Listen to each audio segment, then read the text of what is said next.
قسم په خدای که دې راجې پرې کړي، په والله که پیسې تا ورکړي، دا دې چې پیسې به زه ورکوم، په 10 سپارې قرآن مې دې قسم یې که دې ورکړي، قسم په خدای کې سروم، والله که مې زړه ته کېږي.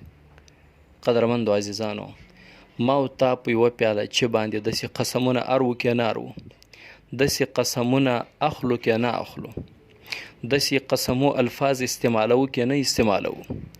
په هوټل باندې 2 کسه ناستې مسلمانان دي، ورونه دي، یو چای راغواړي، چای سره وخوړ، روستی چې کله د پیسو د ورکېدا ټیم راغی، هر یو یای قسم په خدای کې راچې ورکړي، په والله که دې راچې پرې کړي، قسم بالله که دې ورکړي.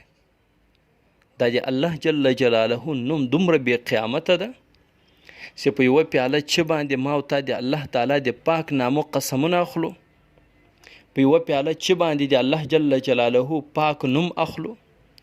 الله تعالی په سوره بقره 240 آیات کې فرمایي ولا تجعلوا الله عرضة لأيمانكم، تاسې د الله جل جلاله نوم د خپلو قسمو دپاره نشانه مه جوړوئ، تاسې د الله تعالی په نامو ملنډې مه وهئ، د الله تعالی په نامو ټوکې مه وهئ چې معمولي شیانو دپاره، معمولي کار دپاره په یوه پیاله چې دپاره قسمونه اخلئ.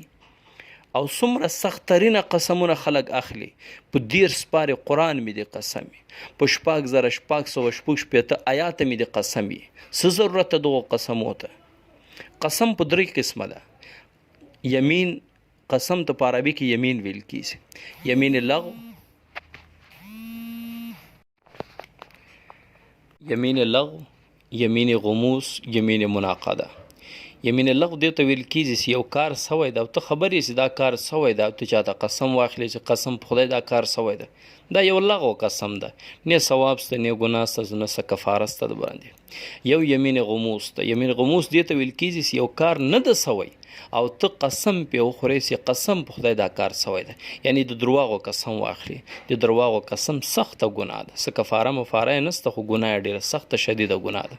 یو یمین مناقضه ده، سوی قسم په خدای به دا کار زه کم، په الله مې د قسم مې دا کار به زه کم، دا قسم منعقد سو، وتړل سو پر روان کا وخت پوری پا کار پوری، که دا کار وکوي قسم دې ادا سو، که دې نه وکوي د دې قسم په تا باندې کفاره راځي. نو قدرمندو، په هره خبر باندې، وړه وړه خبر باندې، په یو پیاله چې باندې قسمونه مه اخلئ، فایده یې نسته، تاوان یې سته. یو بزرگ دی الله ولی له شیطان سره مخامخ سو په مخکې زمانه کې. شیطان ته وویل، ابلیس ته وویل چې ای ابلیس داسې کارونه راوښایي چې زه هم د تا غوندې جوړ سم، زه د تا غوندې کېدل غواړم. ابلیس ورته ویل 3 کاره ډېر کا، لمونځ مه که، لمونځ قضا کوه، غیبت ډېر کا، 3 نمبر په هره خبر کې قسم اخله، هره وړه خبر ده، غټه خبر ده، رښتیا ده، درواغ ده، قسمونه اخله، ته به دې ما غوندې سې. د بزرګ ورته ویلې چې په الله مې د قسم یې همیشه تر مرګه پورې به زه دا 3 کاره نه وکم. بزرګ د الله ولیو یغله چله او له هغه کار واخیست. نو قدرمندو، په وړه وړه خبر باندې قسمونه مه کاږئ، په وړه وړه خبر باندې د الله قسمونه مه اخلئ، سخته ګناه ده. الله جل جلاله په سوره بقره کې 240 نمبر آیات کې فرمایي ولا تجعلوا الله عرضة لأيمانكم، تاسې دا د الله تعالی نوم د خپلو قسمو دپاره نشانه مه جوړوئ. الله تعالی دې د عمل کولو توفیق راکړي.